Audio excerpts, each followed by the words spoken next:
दोस्तों, हमने देश में हो रहे कई सारे कांड के खुलासे तो किए हैं, मगर आज हम आपके सामने हाल ही में हुए दुनिया के बहुत अमीर सिंगर के सबसे बड़े सेक्स स्कैंडल का खुलासा करेंगे। अब जरा सोचिए, अगर आपको अमेरिका के मशहूर रैपर डीडी की व्हाइट पार्टी में बुलाया गया हो तो हे आओ यारो, आज तो खूब मजा करेंगे।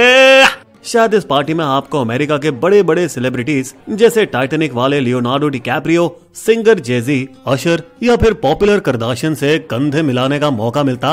लेकिन असली खेल तो पार्टी के बाद शुरू होता है दोस्तों, यानी आफ्टर पार्टी में, जहां पर फ्रीक ऑफ कांड होता है, यानी जहां मेन होस्ट द्वारा चुने गए गेस्ट लड़कों और लड़कियों को नशीले पदार्थ दिए जाते हैं और उनका भयानक यौन शोषण किया जाता है। ये सब होता था डीडी के मियामी, हैम्पटन्स और एलए में उसके आलीशान महलों की कड़ी सुरक्षा वाले प्राइवेट कमरों के पीछे। इन फ्रीक ऑफ्स में डीडी हमेशा खूबसूरत हसीनाओं से घिरा रहता था, जो ये सोचकर आती थी कि शायद यहाँ उनके लिए शो बिजनेस के दरवाजे खुल जाएं, जिसके लिए वो कोई भी हद पार करने को तैयार रहती थी। इतना कि वे जबरदस्ती की छेड़छाड़ का विरोध तक नहीं करती, ना ही कभी सवाल उठाने की हिमाकत, फिर भले ही उन्हें किसी अजनबी की बाहों में धकेल दिया जाता हो। ये कौन है? आज रात का तुम्हारा टॉय बॉय। और कौन? और डीडी खुद मस्त सोफे पर बढ़िया एंगल पर बैठकर हर एक्शन को मजे से देखता था। उसका पसंदीदा तकिया हमेशा उसके पास रहता। चला चला शुरू हो जाओ, थोड़ा जलवा दिखाओ यारो। उसकी पसंदीदा जगह थी एक बड़ी सी दीवार, जिसमें रखी थी हजारों तेल की बोतलें। अरे जैक, जरा एक तेल की बोतल उठा ला तो और डाल दे इन दोनों के ऊपर। उस समय तक उस लड़की की पलकें भारी हो चुकी थी और थरथरा रही थी जब उसे तेल में भिगोया जा रहा था। वो जैसे किसी ट्रांस में चली गई थी। मुझे क्या हो रहा है? मैं मर तो नहीं रही?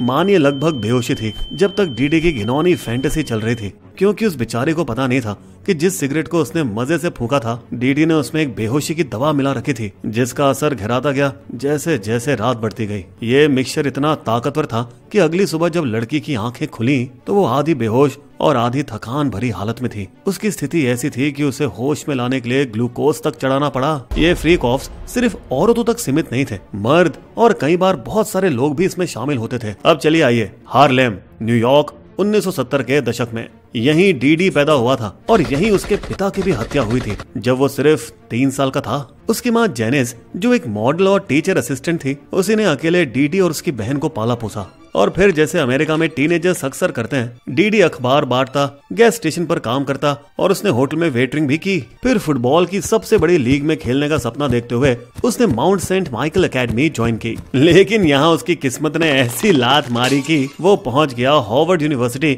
वॉशिंगटन में, लगभग उसी दौर में जब भारतीय मूल की कमला हैरिस भी वहाँ पढ़ रही थी, जहाँ वो दिन भर मेहनत से पढ़ाई तो करता, पर उसका मन तो रात में हिप हॉप कल्चर और उसकी चमक धमक में ही लगा रहता। और डीडी की सबसे बड़ी ख्वाहिश थी न्यूयॉर्क में एंड्रे हैरल के अपटाउन रिकॉर्ड्स में काम करना, जो 90 के दशक में अमेरिका की सबसे बड़ी म्यूजिक कंपनियों में से एक थी। और वहाँ एंट्री दिलाने वाला एक ही शख्स था, rapper Heavy D, Dwight Myers, जिसके साथ डीडी एक बैकग्राउंड डांसर के तौर पर काम कर चुका था। यो डी प्लीज यार, बस एक बार लगवा दे यार इस कंपनी में। आखिरकार हेवी डी पिघल गया और उसने अपटाउन रिकॉर्ड्स में डीडी को इंटर्नशिप दिलवा दी, जहां डीडी ने कस के मेहनत की, कई बार हफ्तों में 80 घंटे तक काम किया। साथ ही वो वॉशिंगटन जाकर यूनिवर्सिटी की पढ़ाई भी करता था। अपने पैसे बचाने के लिए वो ट्रेन के वॉशरूम में छिपकर सफर करता था और किस्मत की बात देखिए, वो कभी पकड़ा नहीं गया। उसकी पहली बड़ी कामयाबी थी एक बड़े बैंड के गाने का सुपर हिट रिमिक्स बनाना। ये देखकर उसका बॉस आंद्रे इतना इम्प्रेस हुआ कि उसने डीडी को 1991 में सीधा एग्जीक्यूटिव बना दिया। अब डीडी की नजर पड़ी ब्रुकलिन के एक रैपर बिगी स्मॉल्स पर, द नोटोरियस बिग, जो आगे चलकर हिप हॉप के सबसे बड़े बादशाहों में से एक बने। पर शायद अब यहाँ सक्सेस डीडी के सिर पर चढ़ गई थी और डीडी अपने आप को अपने बॉस से भी बड़ा समझने लगा। डीडी तू हद पार कर रहा है, जरूरत से ज्यादा नहीं उड़ रहा तू। और बॉस ने सीधा उसे बाहर निकाल दिया। मगर इससे डीडी को कोई फर्क नहीं पड़ा और उसने अपना खुद का लेबल बैड बॉय रिकॉर्ड्स शुरू किया। यहाँ तक कि उसने अपने बॉस की कंपनी से बीगी को भी उठा लिया और बीगी का पहला album Ready to Die launch किया, जिसने उसे उसकी जिंदगी का असली सफर दिखाया, एक ड्रग डीलर से लेकर रैपर बनने तक।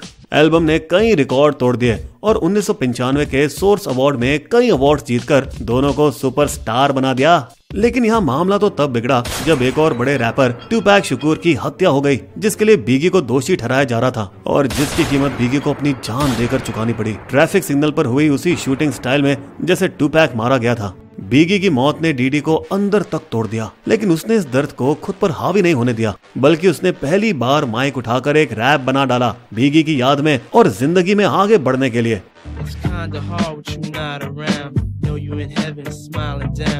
और हैरानी की बात है कि इस रैप ने सारे रिकॉर्ड तोड़ डाले और डीडी का ये सॉन्ग बिलबोर्ड चार्ट पर नंबर 1 से शुरुआत करने वाला इतिहास का पहला रैप गाना बन गया।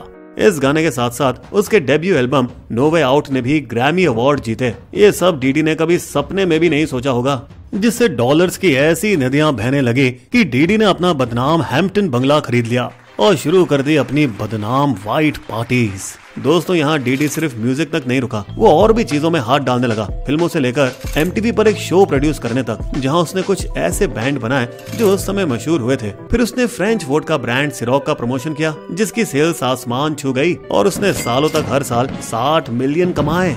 2022 तक उसकी कुल संपत्ति 1 बिलियन पार कर चुकी थी और वो हिप हॉप के सबसे अमीर शख्सियतों में से एक बन गया। लेकिन इस ताकतवर सिंगर की जिंदगी में बड़ा मोड़ तो तब आया जब उसकी एक्स गर्लफ्रेंड कैसी वेंचुरा ने, जो कि उसके फैशन ब्रांड का चेहरा भी थी, उसके खिलाफ केस फाइल कर दिया। डीडी ने 10 साल तक मेरा शोषण किया।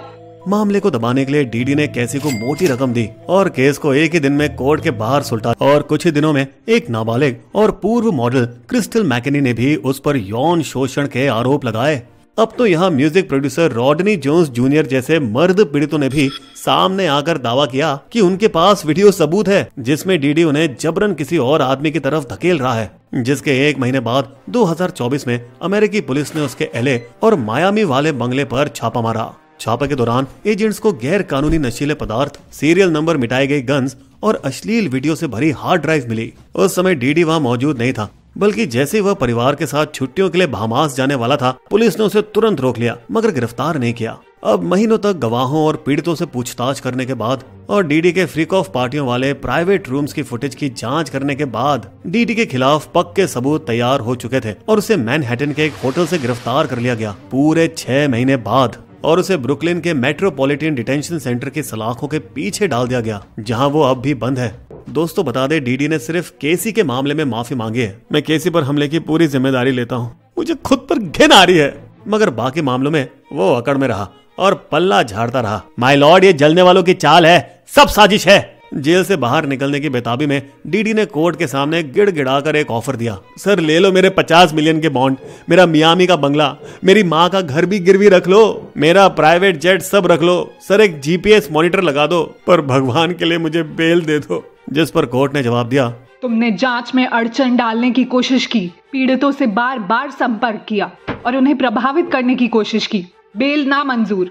अब ब्रांड्स के लिए डीडी एक तकलीफ बन चुका था और उन्होंने उसे किसी गर्म आलू की तरह फेंक दिया। ओटीटी हुलू ने उस पर बन रही रियलिटी सीरीज को भी रद्द कर दिया, जो अभी बनना शुरू ही हुई थी। वहीं पीड़ितों के वकीलों द्वारा सेट किए गए हॉटलाइन नंबर पर 3000 से भी ज्यादा लोगों ने कॉल किए और डीडी जैसे हरामी के खिलाफ 120 मुकदमे दर्ज कराए गए। दोस्तों, मई 2025 में जज अरुण सुब्रमण्यम की बेंच पर डीडी का मुकदमा चलेगा, जहाँ उसकी और भी काली करतूतों का पर्दाफाश होगा।